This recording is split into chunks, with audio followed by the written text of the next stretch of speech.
Merci Madame la Présidente. Bon, simplement en complément des propos de Bernard Pérus qui étaient déjà euh, extrêmement complets.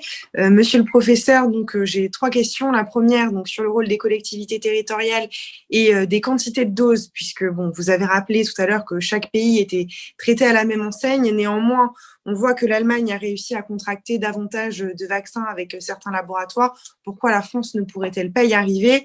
On voit que dans certains départements, on se retrouve déjà avec des centres de vaccination qui sont mis en place et qui fonctionnent, mais dans lesquels on a des problèmes de dose.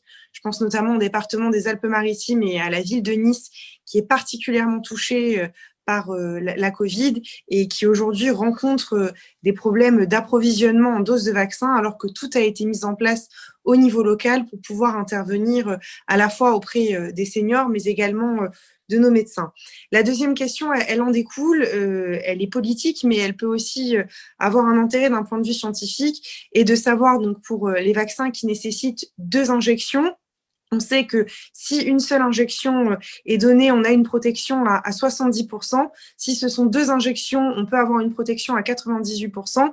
Est-ce que dans le contexte que l'on connaît aujourd'hui, nous n'aurions pas intérêt à retarder la deuxième injection et de permettre à davantage de personnes de pouvoir être vaccinées contre la Covid-19? Et enfin, la troisième question, elle porte donc sur la vaccination des professionnels de santé, puisque de très nombreux professionnels sont aujourd'hui quasiment certains qu'il va y avoir une troisième vague, peut-être qu'il y aura un troisième confinement, peut-être que nous aurons aussi des problèmes encore plus importants en matière de lits en réanimation.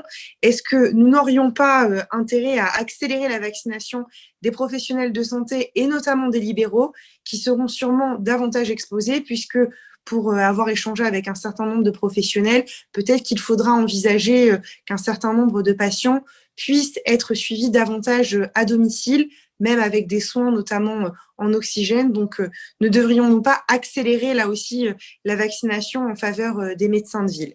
Voilà, et enfin, ma dernière question, elle porte donc sur ces variantes dont on vient de parler, le variant anglais, le variant sud-africain. On a entendu parler aussi d'un variant découvert au Japon qui serait d'origine brésilienne. Est-ce que vous avez des inquiétudes particulières par rapport à ces variants et par rapport à l'impact du vaccin sur ceux-ci? Je vous remercie.